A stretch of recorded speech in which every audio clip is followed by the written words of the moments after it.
film kita akan diperkenalkan dengan seorang bocil bernama Joy yang kala itu sedang memanjat setiap lemari di rumahnya. Meskipun Joy masih bocil, namun ia memiliki kehebatan dalam memanjat yang sangat baik. Tak lama Joy memanjat ke arah jendela lalu ucang-ucangan di jendela tersebut. Saya sendiri dibuat merinding karena jendela rumah Joy ternyata berada di gedung paling atas.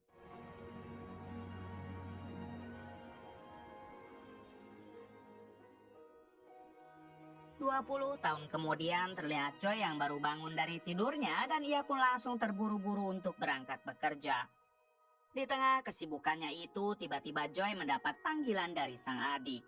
Dalam panggilannya, si adik meminta tolong agar Joy menjemputnya di kantor kedutaan karena dia tidak mempunyai ongkos untuk pulang. Meskipun sudah kesiangan, namun Joy tetap menyempatkan untuk menjemput adiknya dulu.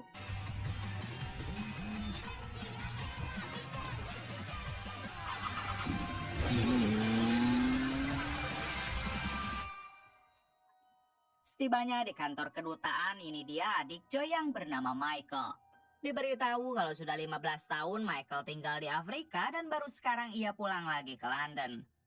Karena waktu sudah semakin siang, Joy pun mengajak Michael agar ikut saja ke kantornya. You'll be hearing from my lawyer. Like you have a lawyer. She doesn't know that. Akan tetapi saat hendak pergi, sialnya motor Joy malah mogok hingga mau tidak mau ia pun langsung berlari untuk menaiki sebuah bis bersama dengan Michael. You wouldn't know who had the care in the council leave them. 30 menit kemudian Joy sampai di kantornya. Di sini ia meminta Michael untuk menunggu di lobi sementara dirinya akan menyelesaikan dulu pekerjaannya. Ternyata Joy bekerja di gedung pencakar langit dan posisinya sebagai tukang pembersih kaca. Walaupun kedengarannya sepele, namun tidak semua orang bisa melakukan pekerjaan itu sebab taruhannya adalah nyawa. Ketika di lift, Joy bertemu dengan rekannya yang tengah hamil tua. Di sini Joy sempat bertanya kenapa si rekan tidak mengambil cuti. Si rekan menjawab kalau atasannya baru akan memberi izin pada minggu depan. Bueno, adios, adios. Setelah itu, Joy masuk ke ruangan lalu mempersiapkan peralatan dan mulai bekerja.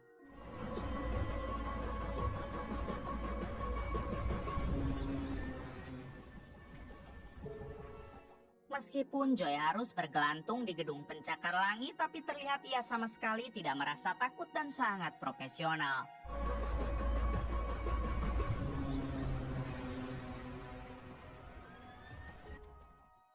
Berpindah kepada Michael, adik Joy yang masih menunggu di lobi. Tapi karena sudah merasa bete, Michael pun memutuskan pergi ke lantai atas untuk melihat-lihat.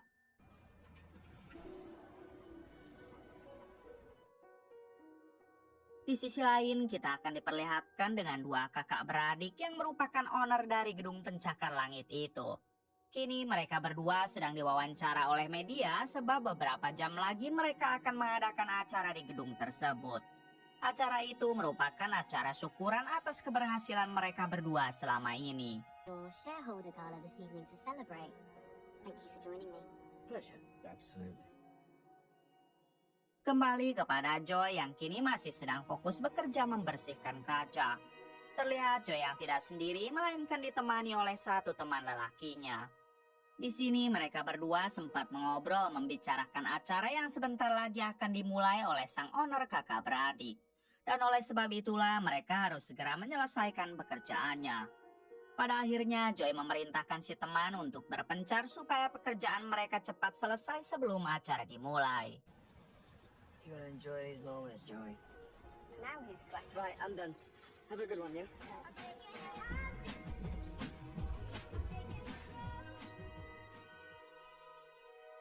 Beberapa jam kemudian terlihat hari yang sudah mulai gelap sementara Joy masih belum juga selesai. Di waktu yang sama Joy dikagetkan oleh Michael si adik yang tiba-tiba ada di lantai atas. Di sini Joy meminta Michael agar kembali karena selain karyawan atau tamu tidak diperbolehkan naik ke lantai atas. Michael malah menolak sebab ia sudah bete jika harus terus menunggu di lobi. Sontak Joy langsung memarahi Michael karena jika sampai ketahuan oleh petugas maka dirinya bisa dipecat. Dengan kondisi kesal, akhirnya Michael pergi menuruti perintah Joy. Where are you going? Come back! Di waktu yang sama, Joy dihubungi oleh petugas operator yang memintanya agar cepat menyelesaikan pekerjaan karena acara akan segera dimulai. Si petugas akan membantu Joy dengan mengirim gondola supaya pekerjaannya bisa cepat selesai. Get in. I'll take you there.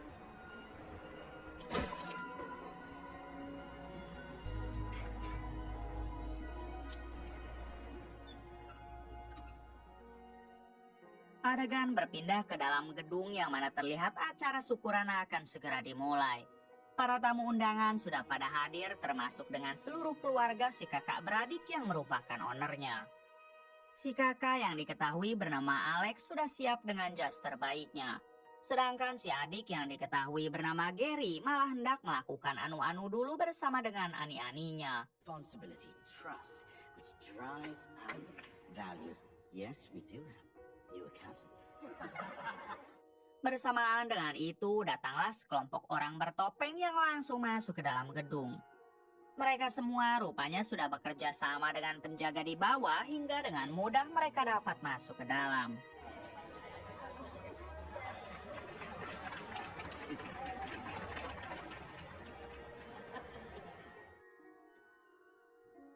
Tak berselang lama, terlihat Joy yang menghubungi operator untuk segera menurunkan gondolanya karena pekerjaannya sudah selesai. Joy juga khawatir kepada Michael adiknya, ditakutkan ia akan membuat kekacauan di dalam kantor gedung. Namun ketika si operator hendak menurunkan gondolanya, tiba-tiba setelah membantai semua orang yang ada di ruangan operator, dua orang bertopeng itu langsung membajak CCTV, kelistrikan, dan menguasai sistem digital lainnya. Sedangkan untuk Joy, ia harus terjebak di gondola yang belum sempat diturunkan oleh si operator sebelumnya.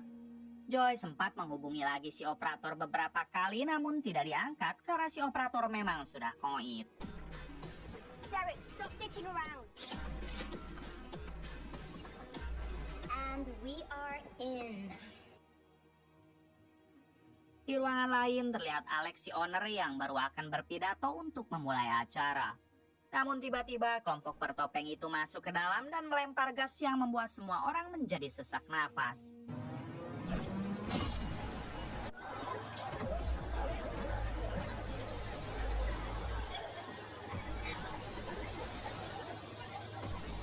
Selanjutnya, kelompok bertopeng itu memberi alat bantu pernapasan kepada Alex dan beberapa tamu pentingnya. Lalu mereka semua diikat dan didudukkan di panggung hiburan. Kemudian datanglah ketua dari kelompok bertopeng itu yang diketahui bernama Markus. Markus meminta Alex dan semua tamu penting agar tidak usah panik karena mereka tidak akan menyakiti asalkan Alex menuruti perintahnya.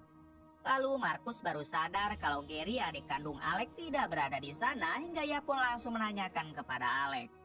Tak ingin semua orang menjadi korban, Alex pun memberitahu kalau Gary sedang berada di kamar nomor 572. I only asked once.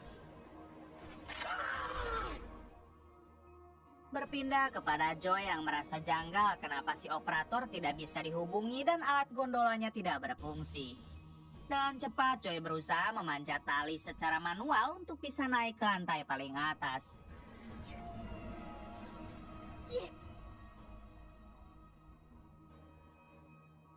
Di balik itu memperlihatkan tangan kanan Markus yang sedang mendatangi Gary di kamar 572. Ternyata Gary juga terkena efek dari gas sebelumnya hingga ia dan ani-aninya menjadi tak sadarkan diri. Dengan cepat tangan kanan Markus memberikan alat bantu pernapasan lalu memaksa Gary agar ikut dengannya. Oh, hey Jerry. Let's go. Rupanya aksi dari tangan kanan Markus itu disaksikan jelas oleh Joy dari balik jendela. Sekarang Joy baru sadar kalau dalam gedung tersebut sedang terjadi kekacauan dan sepertinya ulah dari para perampok.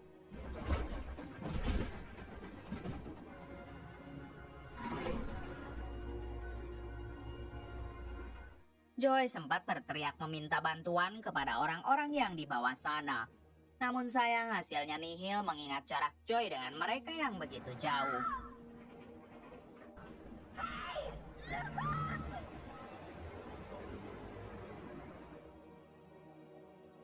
Adegan berpindah kepada Michael, adiknya Joy yang saat ini terjebak di sebuah ruangan.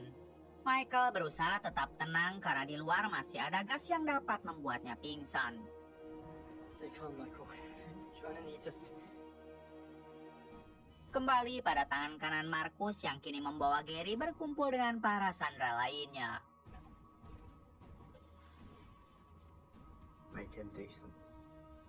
Di sini Marcus memerintahkan tangan kanannya yang diketahui bernama Noah untuk mulai memeras semua harta Alec dan juga Gary. Ternyata kelompok Marcus berniat akan merampok semua harta Alec dan Gary yang disimpan di Bitcoin. Sedangkan untuk Bitcoin tersebut berada di dalam sebuah flash disk, jadi tujuan mereka sekarang adalah menanyakan di mana Alec dan Gary menyimpan flash disk yang dimaksud. Namun sayangnya meskipun sudah dihajar beberapa kali, Alec tidak mau membuka mulut hingga inilah yang Noah lakukan. Di waktu yang sama, rupanya sedari tadi Joy melihat kejadian tersebut di luar jendela. Jadi sekarang Joy sudah tahu kalau di dalam gedung sedang terjadi perampokan. Dengan cepat Joy kembali ke gondola karena ia akan berusaha meminta bantuan.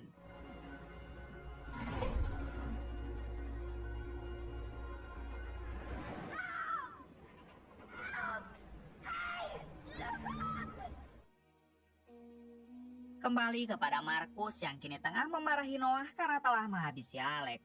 Padahal dari awal mereka sudah sepakat untuk tidak menghabisi siapapun dan melakukan perampokannya dengan cara elegan.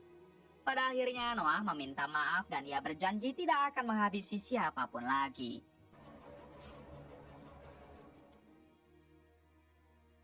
Di balik itu, Joy tak sengaja menemukan satu botol bensin di gondola, lalu ia pun segera mengoleskan bensin tersebut ke kaca gedung. Selanjutnya, Joy menyalakan api dan alhasil api itu menyala dengan tulisan SOS. Akibat dari hal itu, semua warga di bawah bisa melihat kalau di atas gedung sedang ada seseorang yang membutuhkan bantuan.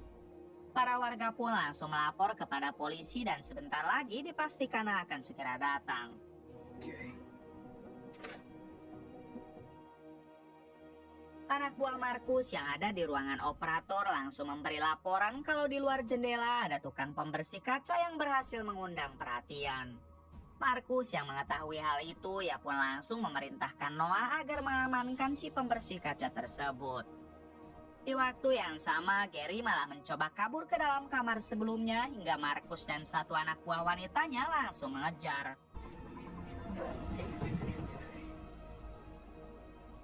Kembali kepada Noah yang kini berhasil menemukan Joy yang masih berada di gondola. Tanpa harus membuang tenaga, Noah pun menghubungi rekannya di ruangan operator lalu meminta untuk memainkan gondola tersebut agar Joy tidak bisa berbuat ulah lagi. Akan tetapi Joy tak kalah pintar karena ia langsung mengganjal alat itu dengan obeng, jadi membuat gondola tersebut macet.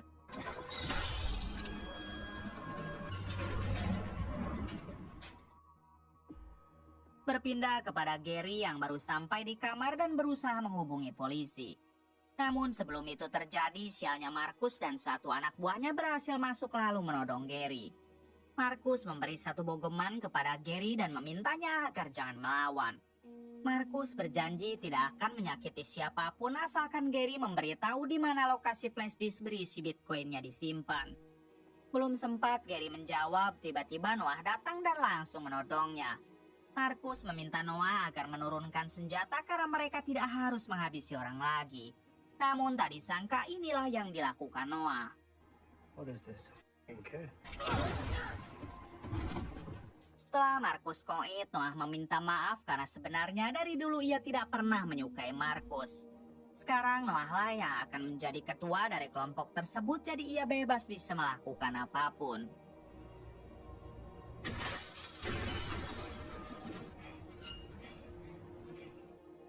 Kemudian Noah menembak kaki Gary lalu kembali membawanya ke ruangan interogasi bersama dengan para sandera yang lain.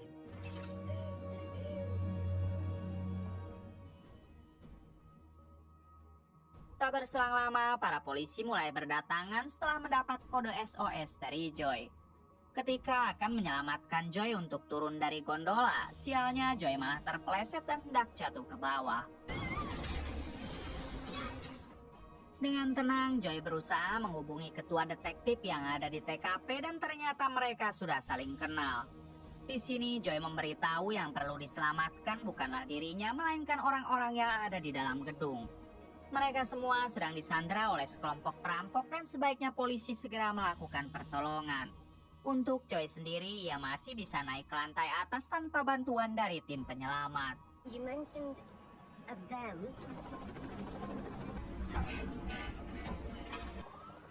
Tunggu, coba back off.